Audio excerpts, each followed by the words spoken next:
আসসালামু আলাইকুম বন্ধুরা, এবি বন্যা ব্লগে আপনাদের স্বাগতম। আমার রেসিপি আজকে মোটা চালের খিচুড়ি আর ভর্তা। আমি কয় ধরনের ভর্তা বানিয়েছি এবং খিচুড়ি রান্না করেছি কিভাবে সেটা আজকে আপনাদের সাথে শেয়ার করব। আমি নিয়ে নিয়েছি ভাতের মোটা চাল, ডাল আর ইফতারিতে যে বুটটা ব্যবহার করি সেই বুট। আপনারা চাইলে অন্য কোনো ডাল ব্যবহার করতে পারেন।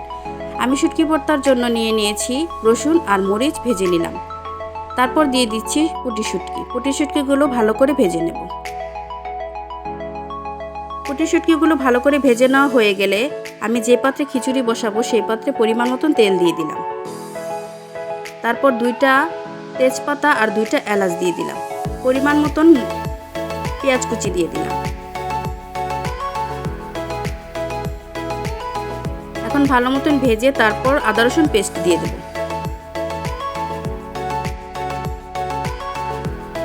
খানিকক্ষণ নেড়ে চেড়ে অল্প একটু পানি দিয়ে দেব। তারপর দিয়ে দিচ্ছি স্বাদ মতো লবণ, 1 চা চামচ হলুদের গুঁড়া। আজকে আমি হালকা মশলায় খিচুড়িটা রান্না করব, কারণ ভর্তাতে ঝাল থাকবে, তার জন্য খিচুড়িতে ঝালটা কম দেব। দিয়ে দিলাম 1/2 চা চামচ মরিচের গুঁড়া। মশলাটা খানিকক্ষণ কষিয়ে নেব।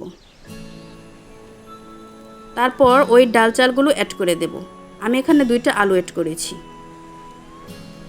খানিকক্ষণ চালগুলো ভেজে নেব। ভেজে নেওয়ার পর আমি পরিমাণ মতন পানি অ্যাড করে দেব।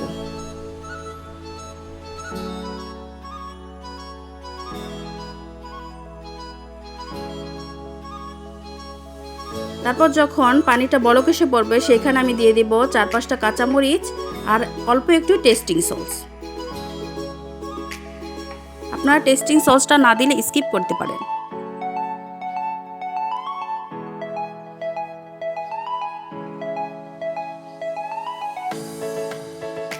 আমার পানিটা একটুখানি শুকিয়ে আসলে তখন আমি খিচুড়িটা ভাপে দিয়ে 10-15 মিনিট পর আমার ভাপ দেওয়া হয়ে গেলে আমার খিচুড়িটা কমপ্লিট হয়ে যাবে। আমার ভিডিওটা আপনাদের ভালো লেগে থাকলে লাইক কমেন্ট শেয়ার করতে ভুলবেন না। পাশে থাকা বেল আইকনটি ক্লিক করে রাখবেন, তাহলে আমার ভিডিওর নোটিফিকেশন আপনাদের কাছে চলে যাবে। প্লিজ সাবস্ক্রাইব করতে ভুলবেন না। তারপর আমি অনেকগুলো মরিচ ভেজে রেখেছিলাম অন্য ধরনের ভর্তাগুলো বানানোর জন্য, সেই মরিচগুলো একসাথে লবণ দিয়ে মেখে নিচ্ছি।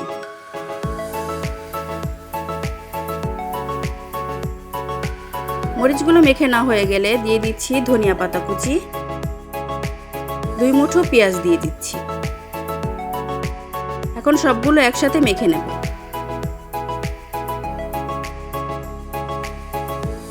মেখে নিয়ে মরিচগুলো আমি 3 ভাগে ভাগ করে নেব। আমি 3 ধরনের ভর্তা বানাবো এই মরিচগুলো দিয়ে। প্রথমে আমি বানিয়ে নিচ্ছি আলু ভর্তা। দিয়ে দিচ্ছি সরিষার তেল।